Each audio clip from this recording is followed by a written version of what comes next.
Hello, it's good to see you. Thanks for your presence. Thanks for being here. Thanks for your smile, your kindness, your grace. Yeah.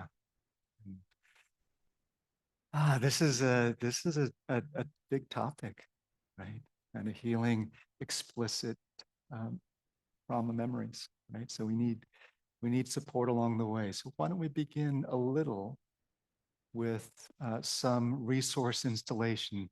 Uh, was anybody not here for my earlier thing with resource installation? Everybody was here. Well, one person. Okay, so we'll help you. Okay, so the way this works is you're thinking of a. Well, I'll talk you through it. Okay, I'll talk you through it. So let's all do this together. Um, and I think you know it by now, hopefully, but maybe we'll bring everybody along to the fold. So we're going to install a safe space, right, with bilateral tapping, and then a nurturing figure, a protective figure, and a wise figure. All right. Okay. So let's go ahead and find your ground, find your seat. And go ahead and imagine your safe place. What is your safe place? And see it in your mind's eye. What do you see? What are the sounds? Are there any smells that are present? Right? What's it like to be here?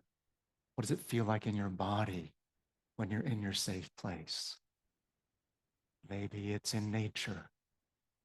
Maybe it's curled up by the fire. Maybe it's at the beach, by the ocean, or on a mountaintop, sipping a cup of cocoa in your kitchen. Maybe it's here. Wherever it is, go ahead and allow yourself to feel that in you as if it could be an image, but also an embodiment. You seeing it, and then you starting to feel it. And as the image starts to land, go ahead and let yourself begin to tap it into your body. This is bilateral stimulation. You can choose the butterfly hug. You can choose tapping your knees, right? You can choose tapping your feet. You can make up what feels good for you. This is about you and your body and you bringing this image into your being, right? Your safe place in image, your safe place in sensation. So sensing that landing inside you. Yeah. And now we'll go ahead and imagine your wise person, your protective figure, your nurturing figure, all three of these, right? And feel and see where they are. Are they in front of you, behind you, by your side, holding your hand, backing you up? So see them. What do they look like? What's their image? Are there sounds? Right? And when you have them in your mind's eye, put them into your body's heart. Right? Allow yourself to begin tapping them into your body as a felt sense, not just the image, but the sense of them there, nurturing you, perhaps with love, protecting you, helping you feel safe, wisdom that gives you insight. Let that all land and arrive. These are your companions on the journey. essential parts that will help you in the journey ahead. So allow yourself to feel them as you tap. And once you've got them in you, felt in your bones, in your body, go ahead and let that go.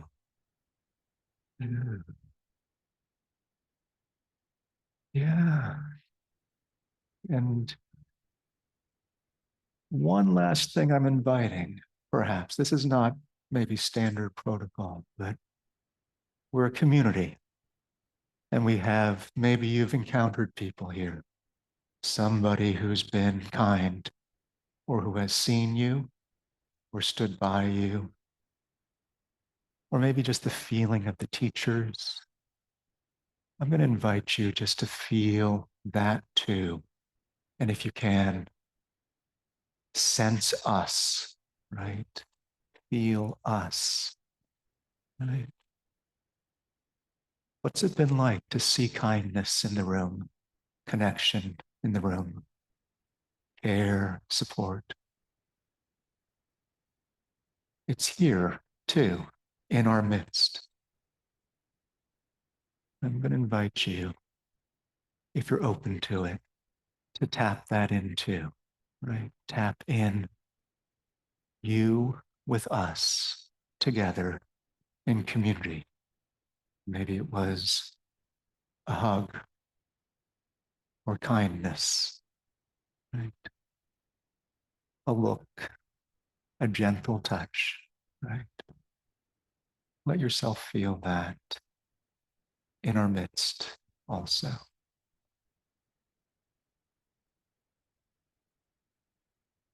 Yeah.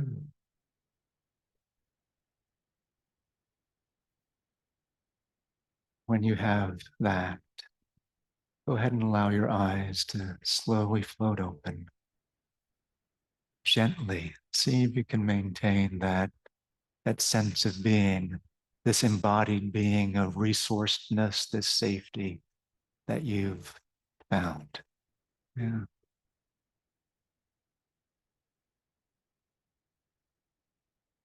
We're working with memory here, trauma memory. So this is a gentle reminder. Take care of yourself, right? Be gentle, go slow, be safe. If something feels like it's coming in too much, too fast, too soon, we have support in the room. I think we have assistants here. Could the assistants please raise your hands if you're around? Okay, so we got assistants over there standing up or around the room. Okay, so if you're feeling a lot, right, and it feels like too much, there's support. You're held, right? We'll hold you as much as we can. And please forgive us for our humanness, right? We do the best we can to help support and be with you. Yeah. And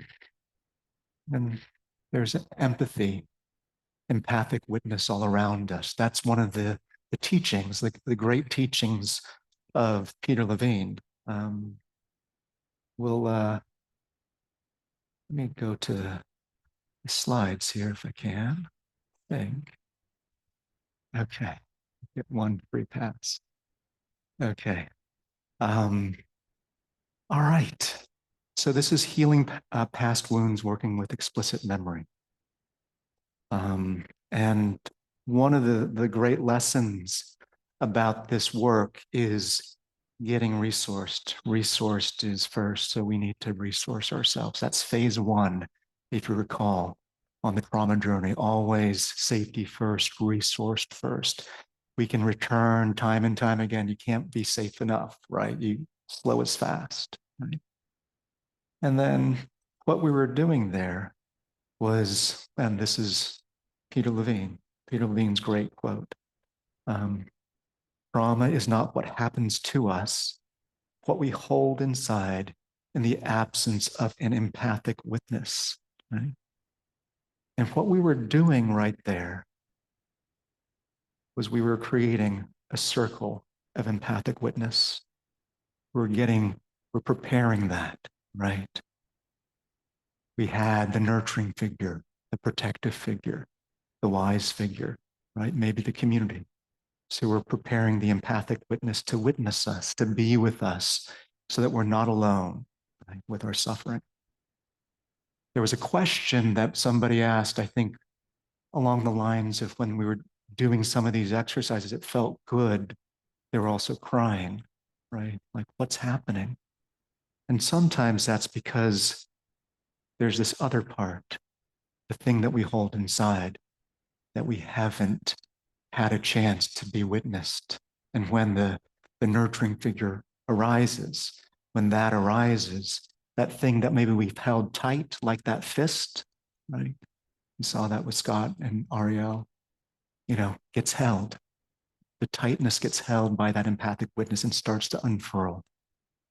And emotion comes. Emotions that we've held inside gets to be seen because the empathic witness is here. The nurturing, protective figures are here. So that's the idea. So I'm sorry for the PowerPoint. This is the agenda. And we'll do a little review of Herbie, just to include everybody. And we'll also, I guess, talk about pendulation, oscillation, titration, just review some of these concepts. Let me just check. How are people feeling about the word pendulation or oscillation? Who here gets that? Okay, who here doesn't get that? Okay, so we need to do that. Okay, great, perfect. Big word, easy idea, I think. Okay, titration. Who here kind of understands that? Okay, who here needs a little bit of support with that? Okay, no worries. It's interesting. Peter Levine was a physicist, a biophysicist. So a lot of the language kind of has this scientific-ish flair, but it basically means take your time, go slow. Okay, so then we'll talk about working with explicit memory, kind of get into the meat of it, differentiate explicit from implicit memory. Who here knows, who here knows what that differentiation is? Okay, who here needs some support with that? Okay, so we'll do that. Herbie will help us. Okay. We'll talk about completing the arousal cycle. Okay. I kind of talked about that, but I feel like we could use a little bit more articulation there. And we'll go through an embodied dialogue and active imagination process, right? Where it's phase one, install resources, connect with the past, and start to use this embodied dialogue process. Okay, so that's our schedule for today. Okay, so let's welcome back Herbie. So here we go. Let me see if I can draw this time because I'm like, let's see. Okay, here we go, Herbie. Here's Herbie. And Herbie kind of lives in, what's this called? Window of tolerance. Okay, good. All right. And Herbie goes up and down and mostly is fine, right? And then sometimes Herbie goes out of his window of tolerance, and that's where trauma is. Trauma lives there, right? Now, Herbie, if you zoom in on Herbie, Herbie is actually a pentagon, right? And what are the components of Herbie? Yes, yes. And what does that stand for? SIBAM, right? SIBAM. And what does that stand for? Sensation. Behavior. Okay. Affect, right? Which means emotion. Very good. What else? Images. Good. Okay. And meaning, right? Okay. So Herbie, as Herbie goes through the world, sees things, has images, right? Feels things, has feelings, right? I see you smiling. I feel my excitement. That's my affect, right?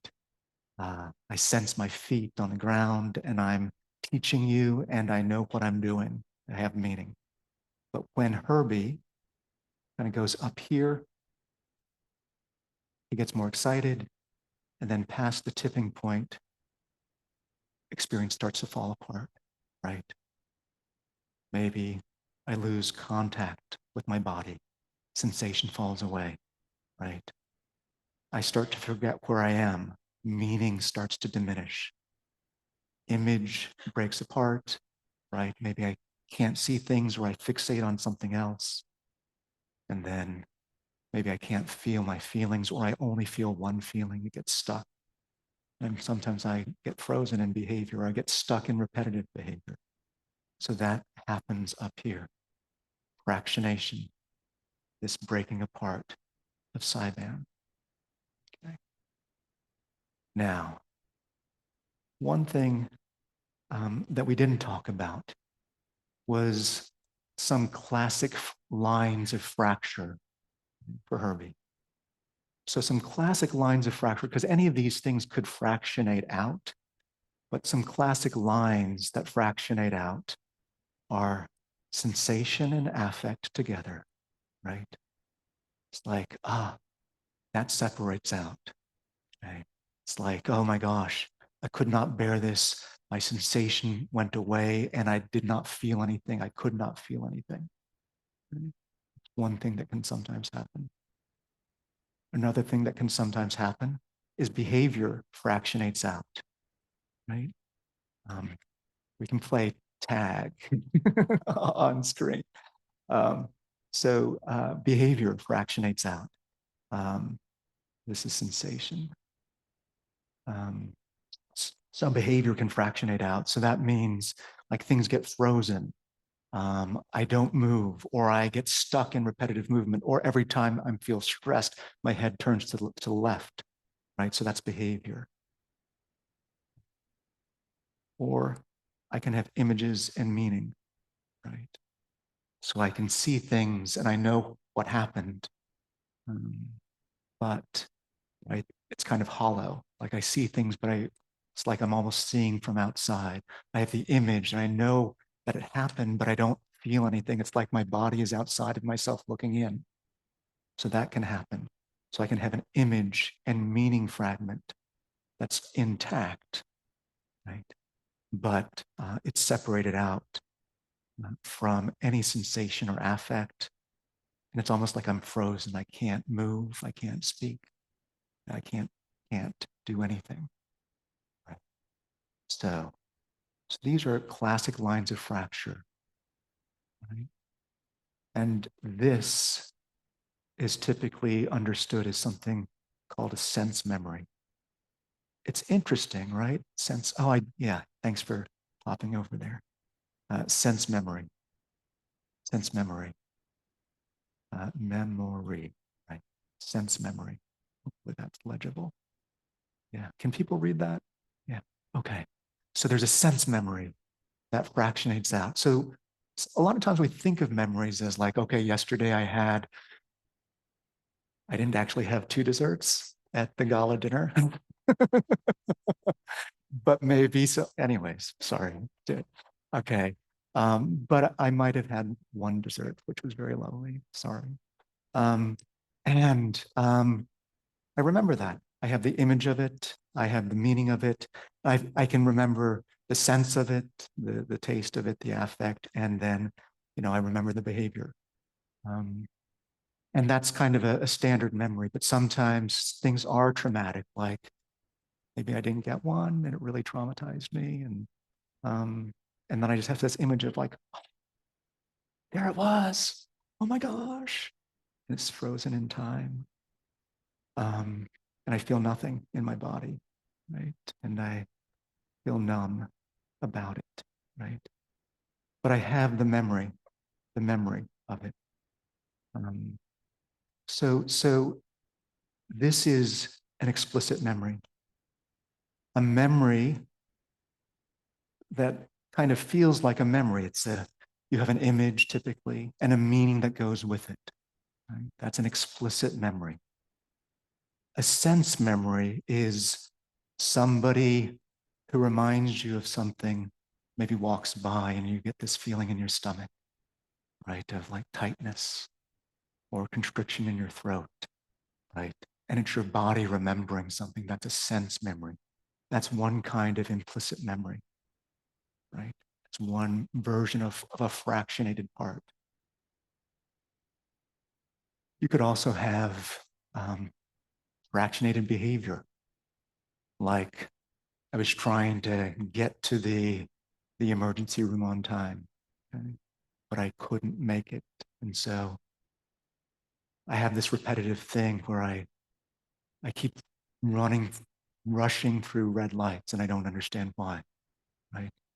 I just like feel like I'm always having to get somewhere fast and my leg jitters and I need to keep moving faster, faster, faster, and I don't understand it, right? It's a behavior, perhaps, a jitteriness. But I don't maybe quite get it. Maybe it's not connected with the image or meaning of the moment. So that's another version of an implicit memory. Procedural memory. It's a fancy name. Okay. All right. So what we're going to do, what we're focusing on is this little strand in there, okay? That little fragment. And if you remember, what is phase one of healing? What's phase one? Resourcing, exactly. So what you do is you install resources, just like what we've done at the beginning of our class. We've installed resources, okay? And the fancy word of pendulation and oscillation, all that means is, okay, I'm having this image and it's a little jaggedy, right? Maybe there's a meaning that I don't quite understand or get, or maybe it's just blank, right? There's some way in which it doesn't hold together. The resource says, I see you, I got you, right? I'm the empathic witness to you, right? And so pendulation is the process of there's something here that haunts me. It's an image, maybe a memory that I don't know what to do with, okay? And I say, I've got you. I'm a resource for you. I'm connected, right? Maybe I'm nurturing you. Maybe I'm protecting you. Maybe I'm providing you insight through wisdom, right? But it's basically this process of there's something that feels a little bit not right over here. And the resource says, I got you.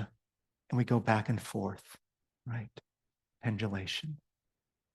It's like, oh, there's this memory that keeps coming up that I don't understand, this image at this place. And I see it, right? It just kind of haunts me, okay? And pendulation says, I'm with you, okay? I'm with you. It's okay. And the image says, but I don't know what it means. It feels so strange, right?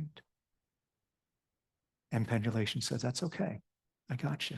The resource is here, right? Going back and forth, just swinging back and forth between resource and image, resource and meaning, right? Until maybe you see the image and your body starts to feel something, right? It's like, oh, yeah, I felt empty or hollow inside. I felt scared. I felt alone. I think the example, it's interesting. I was thinking about this as I was preparing, like this little image. It wasn't super, it's, you know, like 2 or 3 on the Richter scale. Yeah, so when I was a kid, first grade, I sometimes like didn't know how to play with kids.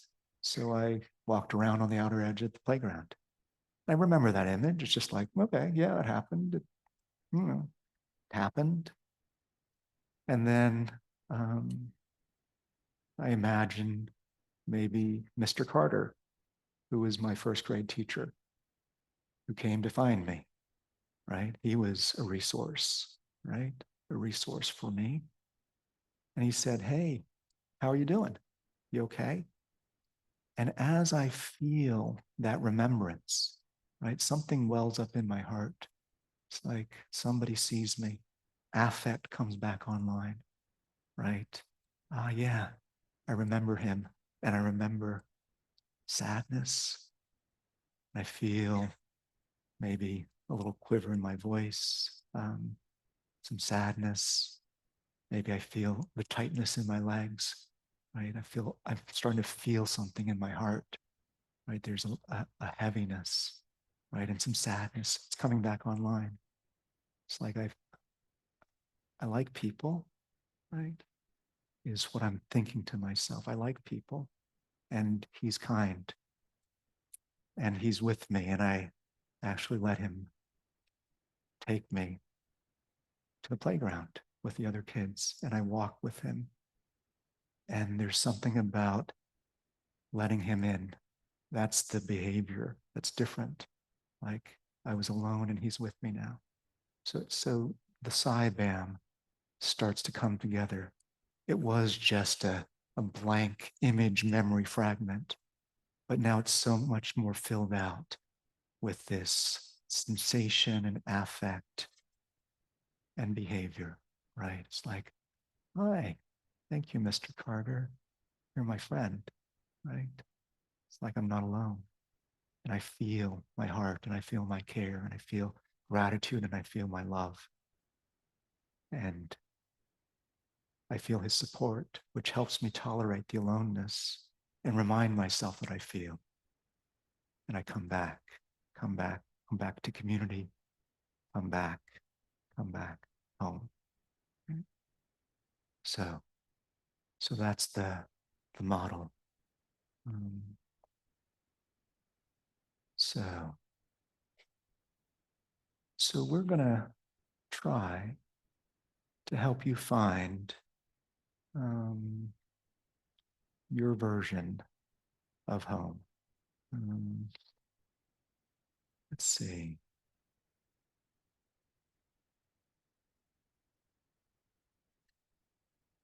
Okay. All right. Here's. So this is a little text heavy, but it's these ideas kind of in written form. So sometimes it's helpful. You'll have these on the Embodied Lab website. I know some people like to have this version of things. Hello. Okay. So oscillation and pendulation is moving back and forth between activation and resources. Activation and resources. That's what we're doing with oscillation and pendulation. Very important idea. You want to have a little bit of activation and then a little bit of resourcing, going back and forth, time and time again. And the particular resource that we'll be using for this practice is a past memory, perhaps, that has some activation, and this safe space, nurturing, protective, and wise figures, right? Okay. So that's the process that we'll be going through. Okay. And this is a little slide that's more text heavy about some of these ideas that we just covered on implicit versus explicit memory. Implicit memory is a sense memory. It could be a sense memory, sensation or affect that's become fractured off from experience, right? That's implicit. It's like that gut feeling of tightness, right? Or it could be procedural memory, a reenactment, compulsive or stuck behavior, right? Behavior that I do habitually that's separated from coherent experience. Okay, all right. So explicit memory is a more typical understanding of memory. It usually includes images and meaning.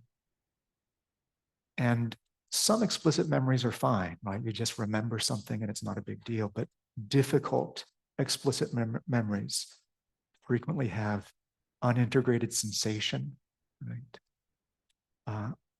Unintegrated affect and or frozen behavior.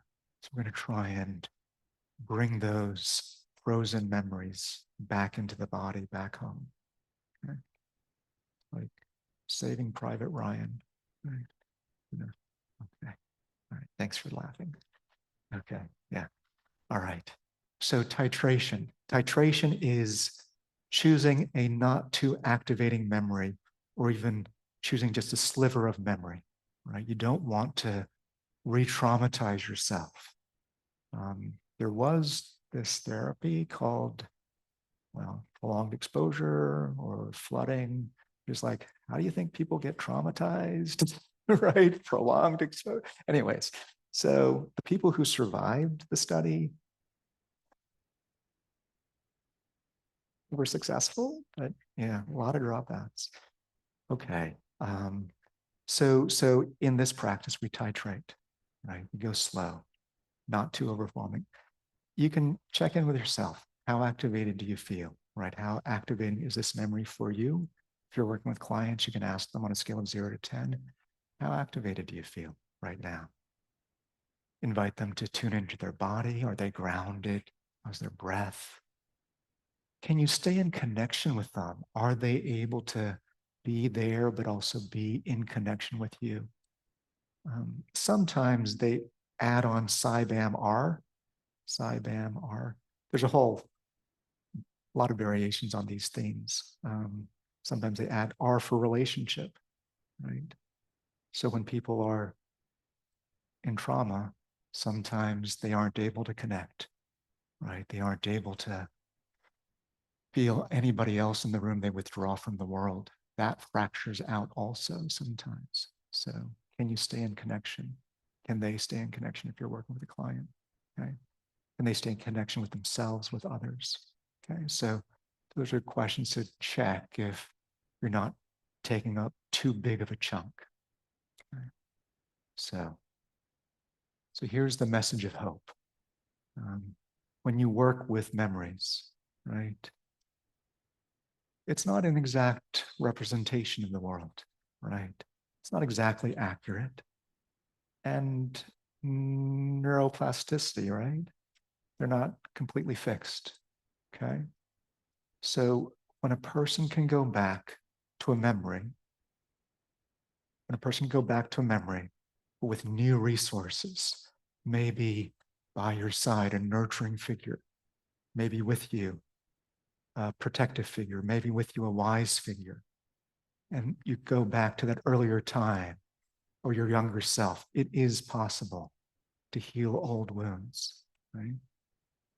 What you need to do, if you can, is feel the presence of that nurturing, protective, wise figure, right? And if you can feel them with you there in an embodied way, sometimes it can shift how you relate to the world, right?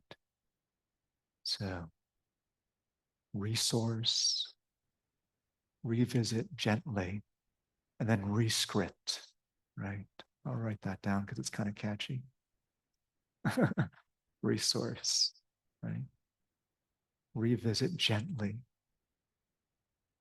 and then rescript, right? Write a new story. Hear them say, I'm with you, right? Feel them protecting you, shielding you. Hear their wisdom saying it wasn't your fault, right? And take that into your body if you can. And that can shift that memory, right? Our fragments can start to find each other. Sensation sometimes comes back online. Feeling comes back online. We feel our ability to maybe move if we're frozen, or unlock habitual behaviors, right? The fragments come back into connection. Okay. So, right. So we're gonna start thinking and feeling about these things. So sense yourself, okay, and be gentle, okay. So, and I'm going to invite you, if you're feeling edges or challenge, you can open your eyes, look at things in the room, right? Feel the support beside you, right? But we'll just start, okay? Just gently with titration, okay, if you can.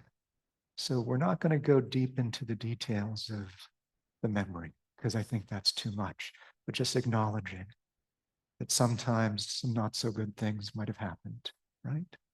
We don't need to get into the details right now. We don't want to over-activate. There's a way in which, like almost seeing it at a distance or even just knowing it's out there can be enough. And sense your body. Make sure you're doing okay. And if you need to, right, just tap or feel, right? And we don't want to go too close to it. It's not the right choice, right? If you need to, just come back to the room and pendulate towards your protective figure or your nurturing figure or your wise figure or your safe place, right? Okay. If you need to ground, you can just look around, see 3 things, feel your feet on the ground, do your tapping, raise your hand if you need support, okay? And we're going to do a group exercise, okay? And just thinking about in this place, right? Maybe what were you told as a child, or what messages did you internalize here, right? What messages were you told, or what did you understand into yourself? And if you want, you can speak it out loud and I'll write it down for us. And we'll hold it together if we can. So what might you have been told? Okay, so let's go slow. This is where we go slow, right? Okay, so I didn't matter. So let's just hear that. I didn't matter. And as a group, I'm with you. We're with you. What's that? Okay. So let's take our time. Yeah, I didn't matter. You're a freak. Okay, take your time. Just go slow. Breathe, feel your body. Okay, we'll go slow. Okay. Yeah. You have to take it. Okay, so let's just, yeah. And this is where going slow is really important. Thank you for letting me catch up to you so I can be with you. I want to be with you here. Okay. You have to take it. Okay. All right. What else? What's that? Thank you. Girls, don't do that. Okay. Right. Girls are stupid. What? Slowly, please. Okay. Okay. Girls are stupid. Let's wait until I finish writing. Thank you. Okay. Cooties. Okay. Slowly. Stop crying. Shh. Okay. Can't make mistakes. Okay. Right. Okay. Unlovable. Okay. But slowly. Okay. Slowly. Okay. So there's not enough. There's not enough. Okay. And we're together in all of this. It's not enough. You're not enough. Yes. I'll never forgive you. Okay. Okay. Okay. I'll never forgive you. Be quiet. Okay. You don't belong here. All right. Don't cause trouble. Okay. And we'll go slow with this. Okay. And take one more. Okay. I don't trust you. And know that if we didn't get your exact voice here, you can also hold it in yourself, right? And we'll do an exercise that helps you with that. Okay. Don't trust you. Okay. All right. Now let's look at what should you have been told, right? So that's what you were told. All of these things that might have impacted your being, right? The shape of you, right? Your ability to feel. What are some things maybe you should have been told instead? I always love you. Is that right? I will always love you. Mhm. Yeah, it's okay. You're enough. Mhm. You're precious. Yeah, you're just as lovable. Uh-huh. Just as lovable. Right. Yes. Behavior is not your fault. Yeah. Yeah. So yeah, you can walk away. And let's stay slow too with this too. You can walk away. Right. You have a gift. Okay. Can have a gift. You have a gift. Yeah, you can say now. Uh-huh. Yeah, not your responsibility. Right. And what was that? I'm proud of you. Right. I'm proud of you. So as you hear each person's words, you can almost take them into yourself too. I'm proud of you. Right. I'm proud of you. It's not your responsibility. I will always love you. It's okay. You are enough. You're precious. You're just as lovable. This behavior is not your fault. You can walk away. You have a gift. You have a gift. You have a gift. You can say now. What's that? I'm interested in what you're feeling. Okay. Yeah.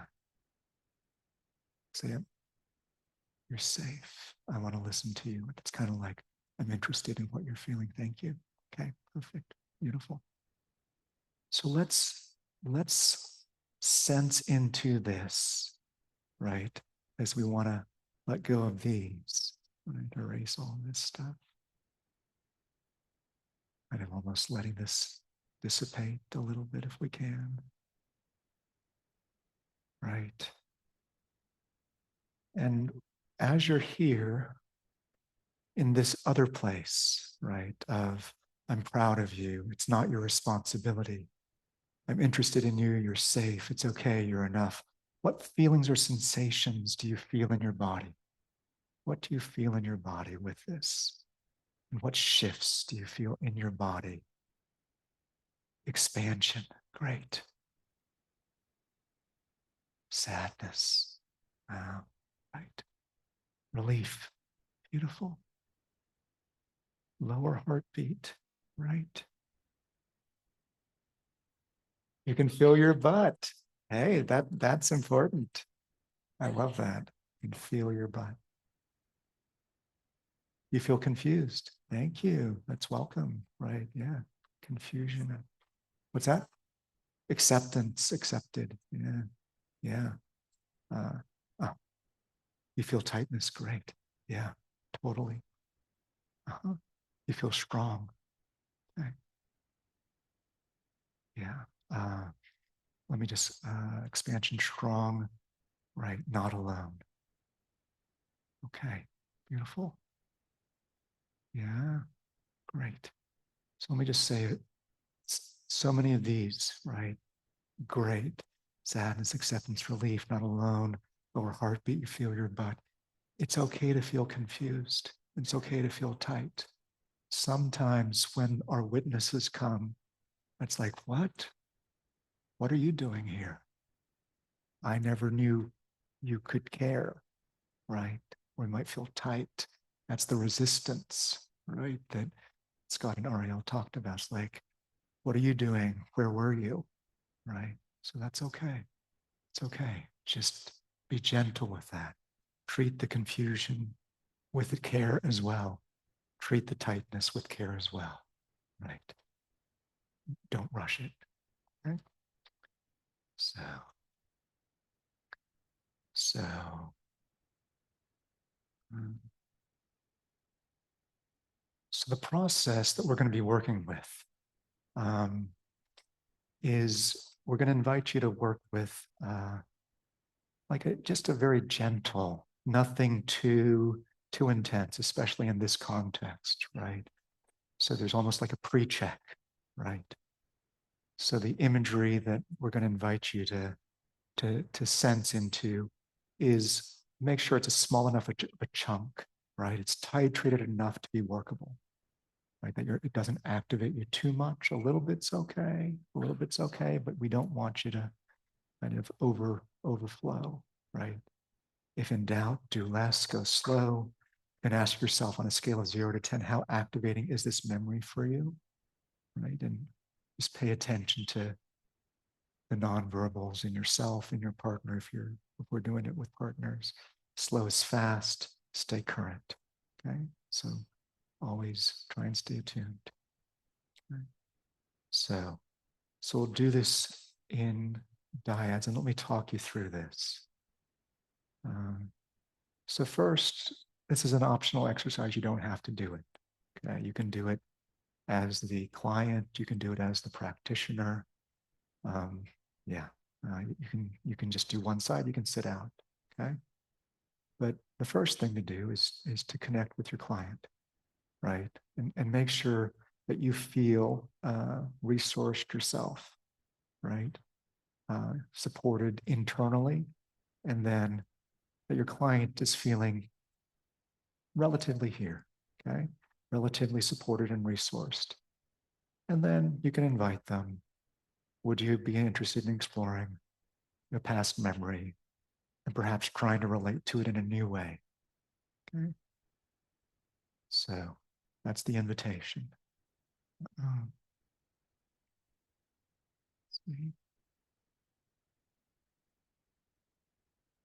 And yeah. So then explain to them, and I'll do a demo in a moment, that they're going to be visiting a memory from their younger self, right?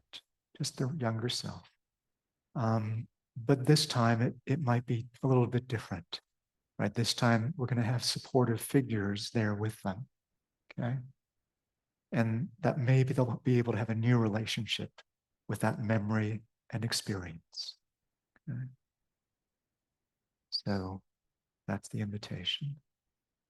And the next thing we do is we install resources, just kind of tap it in, right? Give them a chance to imagine that place and space inside them. We did that at the very beginning of class, so you know how to do that, right? And then once they seem resourced, and invite them to turn back the pages of their life, landing on a specific memory. Okay. All right. And just be gentle. Just be gentle. Help them sense the flavor of the memory. Not too much. You don't want to get too close, right? So just the homeopathic whiff, right, of it. And keep tabs on their level of overwhelm using your attuned resonance, okay? And have them bring their nurturing, protective, and/or wise self into the memory and see what their younger self needs from them, right? What do you need? What might you need? Okay. And then have the nurturing or protective self, or part with the wise self, right? Give that to the younger self. Okay. And then allow the younger self to fully experience the nurturance and protection and wisdom in an embodied way. All right. So, step 8. I know there's lots of steps. Okay. Yeah. We'll simplify it for you. This is the full version. But okay. Once the supportive figures have given the younger self everything they need, let them know that they can keep this connection and access anytime they want. And then slowly invite the client to come back into the room. Okay. So that's the complex kind of version. But we'll make it a little bit easier for you all to do. Okay. So we'll simplify it. That's the full version. What we'll be doing is this, and you're going to be helping your partner out by preceding, like figuring out some of the things that you might wish for or need. So when you think about that moment, what do you imagine your nurturing figure would say? So I'm going to invite you, right, to get out a piece of paper or write it on your phone or something. What would your nurturing figure say to you at that moment, right? So take some time to think about that. What would your protective figure say to you? What would your wise figure say to you? Okay? So just take some time and think about this, right? What would your nurturing figure say? What would your protective figure say? What would your wise figure say?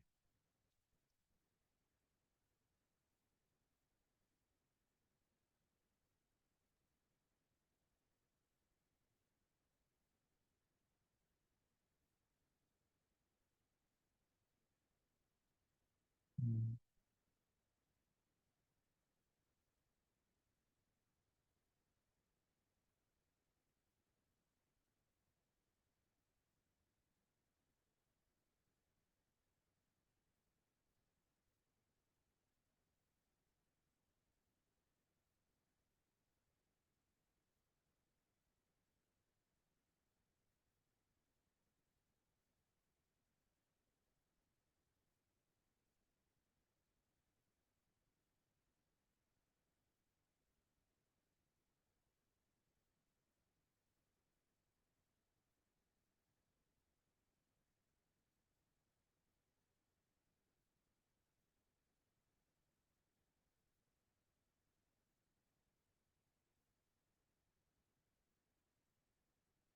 And also inviting you to think about if there's anything that your nurturing figure would do, or your protective figure would do, or your wise figure would do.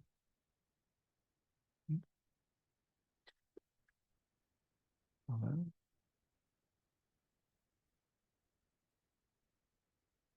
Welcome.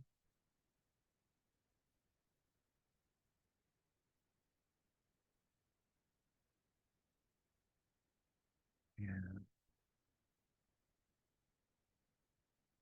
What would your nurturing figure do? What would your protective figure do? And what would your wise figure do? Okay.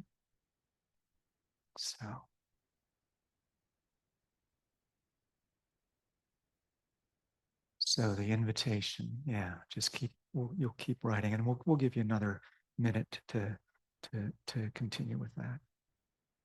Yeah.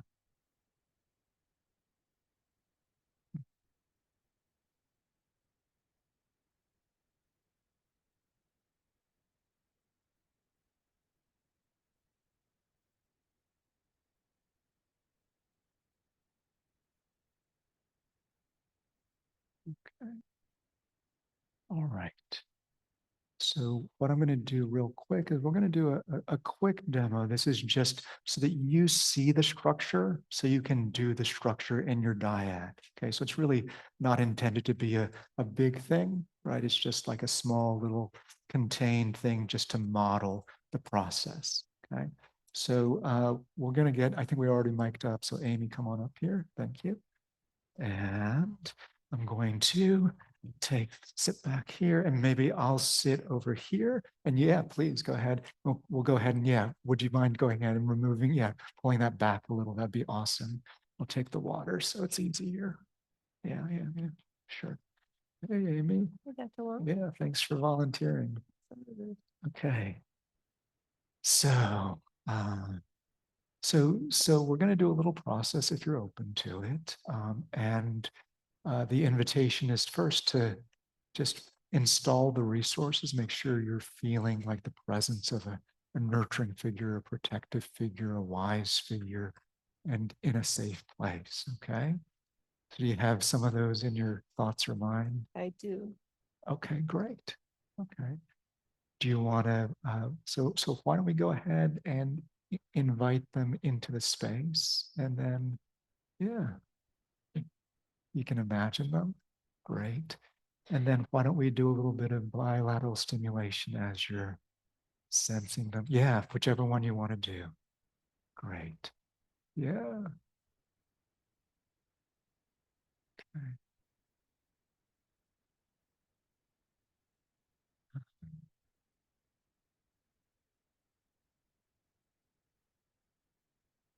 Great. You kind of got the feel of them. Okay, wonderful. Beautiful. Okay. Ah, so so the invitation is we're just going to do something very simple, which is imagining, letting yourself imagine maybe something, maybe not too intense, but maybe a memory that you'd like to have, maybe a different relationship to, you know, not too activating, but a little bit. Do you have something in mind? Yeah, okay. Okay, great, great, great. Yeah. So yeah, do you want to describe it? Just a flavor, not a lot. Just I grew up in Canada uh-huh. and I was a competitive figure skater. Wow. And like many, I'm sure, mom was not around, Oh, dad was not around. So I used to take myself through 5 feet of snow, did have boots on uh-huh. by myself to the rink all the time. And my first competition, mom wasn't there. She was late. Oh, okay. Yeah, I feel sad. Okay. Okay. Oh, okay. Yeah. So I can feel that. Oh, could we get a little bit more volume? Yeah. So my first figure skating competition, mom wasn't there. She was late. I grew up in Canada as a figure skater, and she wasn't at any of my practices. Mm, Yeah, everyone else's parents were always there. So okay, yeah. I was about to compete. I was on the ice and I was looking around and no mom. Oh, okay. So just take a moment and Mhm. yeah, yeah. Okay. So so so let's reimagine kind of the nurturing figure, um, a protective figure, a wise figure. What who arrives and what might they say or do? Do you want to know? Oh, like, It's Dumbledore. okay, cool. Dumbledore, right on. And he's out there. Okay, he's out there. And I'm on the ice. Yeah. And I'm about to start and I see, uh-huh. yeah, all this gold speckles leading my way. Beautiful. Yeah. Dumbledore with his gold speckles. Okay. So yeah. And is there anything that he says or does? Is it just his presence out there with the gold speckles? Mostly presence, Uh-huh. Yeah. love in the eye, Okay. sparkles in the beard. And yeah, I Yeah. feel a lot of strength in my spine. Beautiful. Yeah. And I still remember, I was 7, still remember the the opening spin. And as I spin, I can see the gold. Yeah. Oh, beautiful. Yeah. Let's, yeah. So go ahead and let yourself feel that. Feel Dumbledore, your opening spin and the gold speckles. Right. Yeah, my feet are supercharged. Mm. Yeah. Uh-huh. Yeah, feet are charged. Yeah. Yeah, like gliding through the ice. Yeah. Just feel that. Yeah. Your feet charged with the gold speckles and gliding through the ice. Just take that into your body. Yeah, great. Wonderful. I see a little shimmy inside. Wonderful. Yeah, and this time I got first place instead of second place. Oh, wonderful. There you go. I love that. Okay. First place all the way. Yeah. I love the way it naturally unfolds for you. Yeah. Okay. It's great. Well, so just know that anytime you revisit this memory, you're welcome to have a Dumbledore with you. Thank you. Yeah. Thank you. Yeah. Thanks for Very being sweet. such a lovely demo. Okay. Thank Yeah. Okay. Oh, yeah, I think we're good. Okay. So I wanted to just do a thank you so much, Amy. That was really beautiful and lovely. And so I wanted to give you a chance to try this, right? It's quite structured, which I think is important because of the group, right? So the invitation is to find a partner, right? And then do this practice. There'll be about maybe 5 minutes to 6 minutes each, right? So you'll get a chance to do it and then switch. And then we'll return to the large space, okay? So go ahead and find a partner and go slow, do the practice.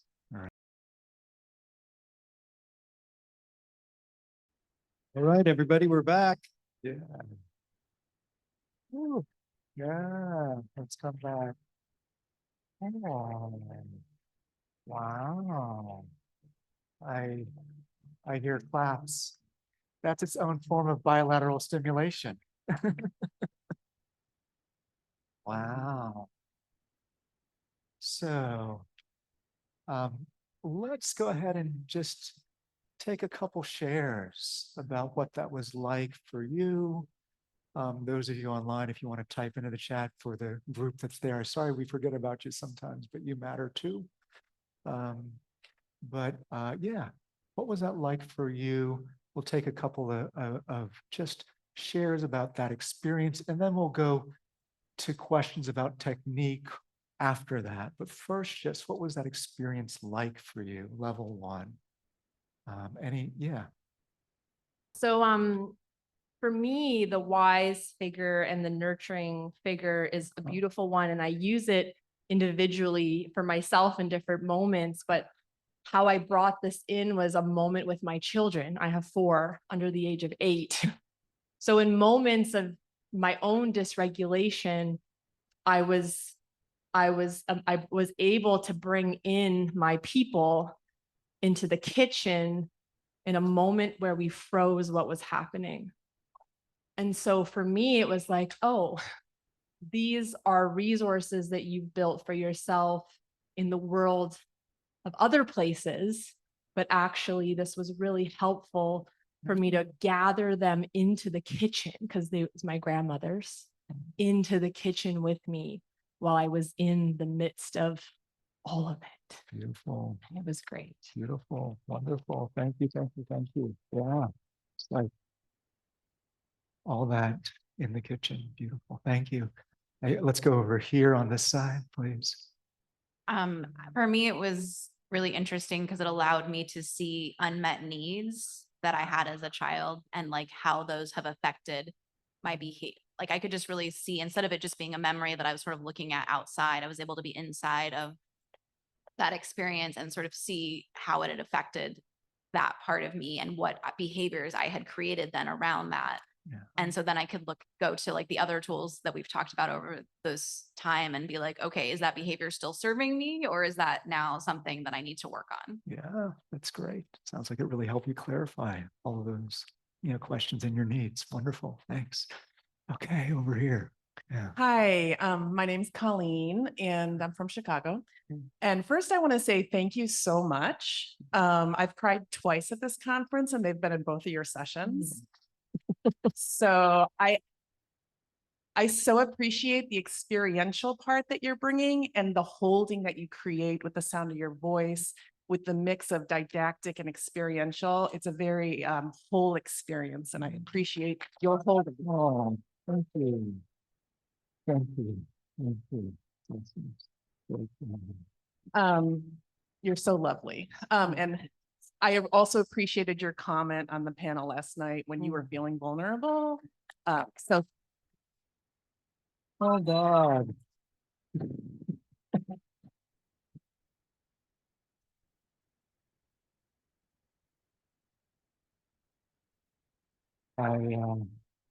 So thank you for modeling, checking in with yourself, asserting yourself, and maintaining a container. So appreciate that.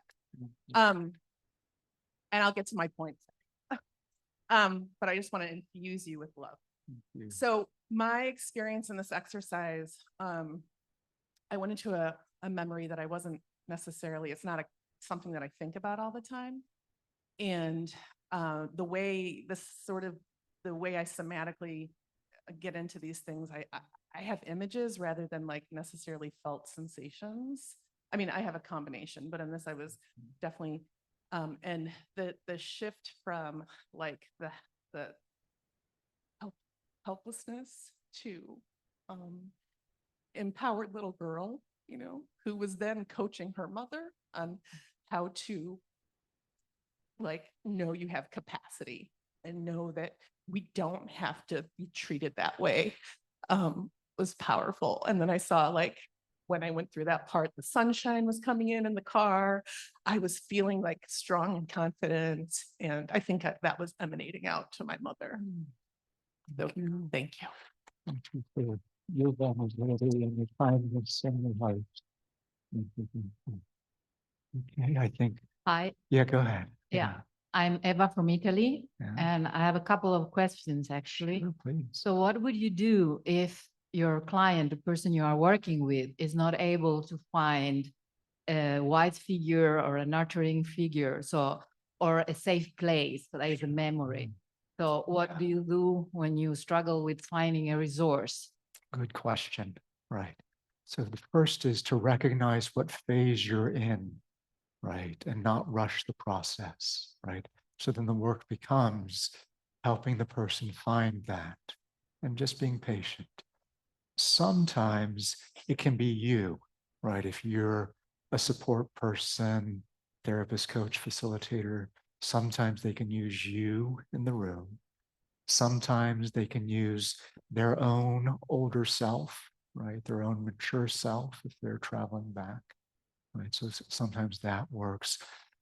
I will say sometimes it doesn't have to be a real person. It doesn't have to be a living person. It can be Dumbledore, right? Yeah. It can be God. It can be a power animal, right? Or a spirit guide, right? Sometimes, right, in the midst of deepest trauma, when it doesn't feel like there's anybody, sometimes there's the sunlight and you can feel, there's the sun, or there's the train tracks that remind me I am loved, right?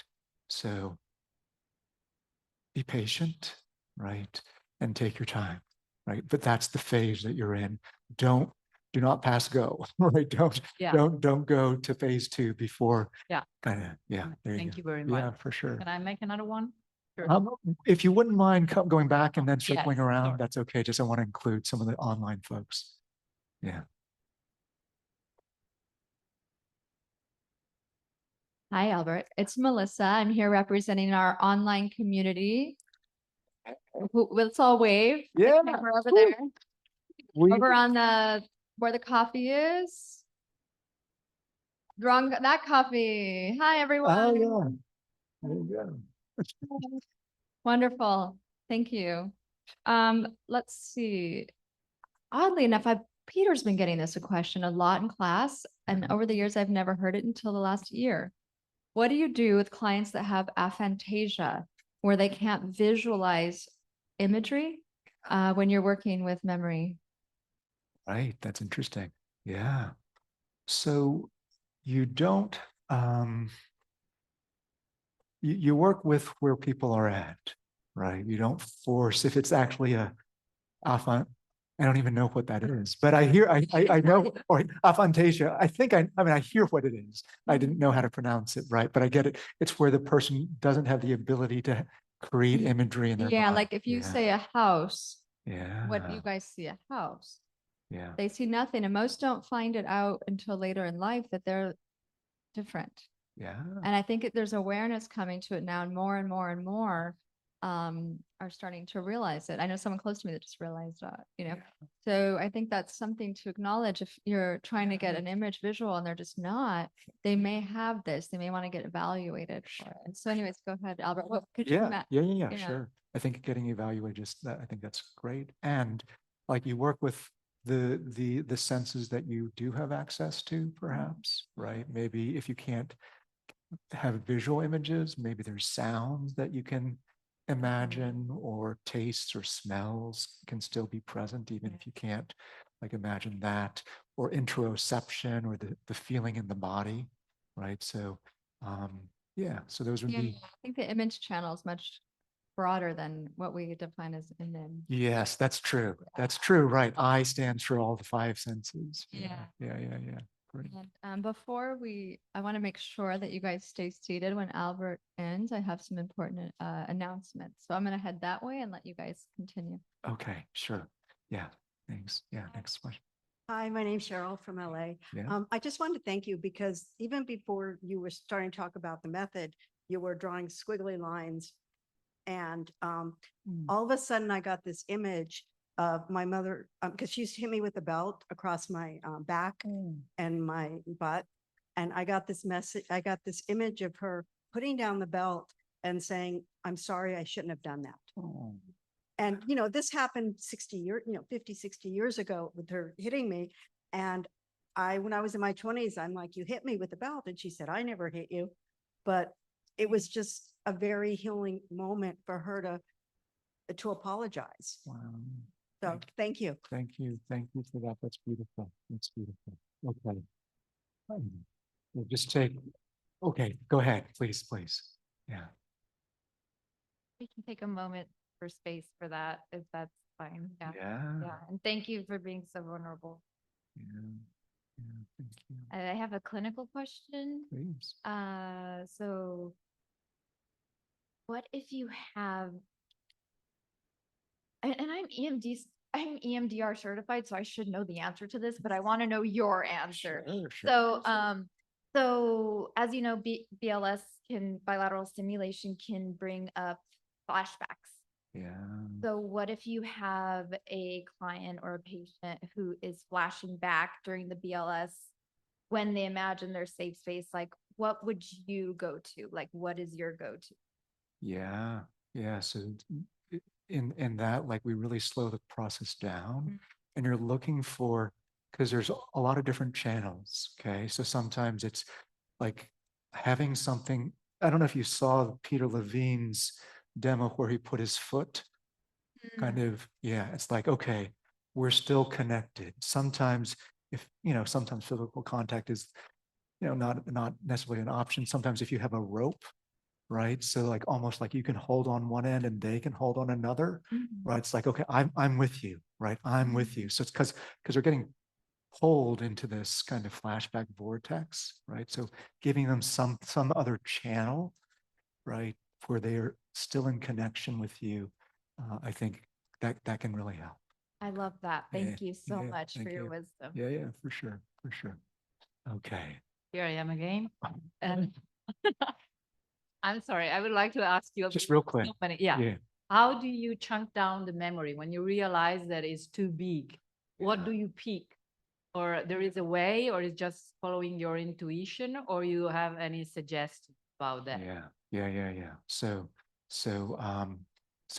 I have just an image, right? Like kind of an image of like a memory. If you think of memory as a pile of tennis balls, you don't grab from the center, you grab from the edge, right? So it might just be like a small image, right? A small image of like a moment when you before you actually felt kind of the trauma, right? Or the difficulty, like the last moment before you felt something. and just start there because sometimes that's a little safer. Okay. Yeah, sure. All right. Thank you all so much. Thank you for being here. Thank you for your beauty and your goodness and your kindness. Thank you for your essence. Yeah, thank you, thank you, thank you, thank you. Appreciate you. That's so fun. It's so fun. It's too fun.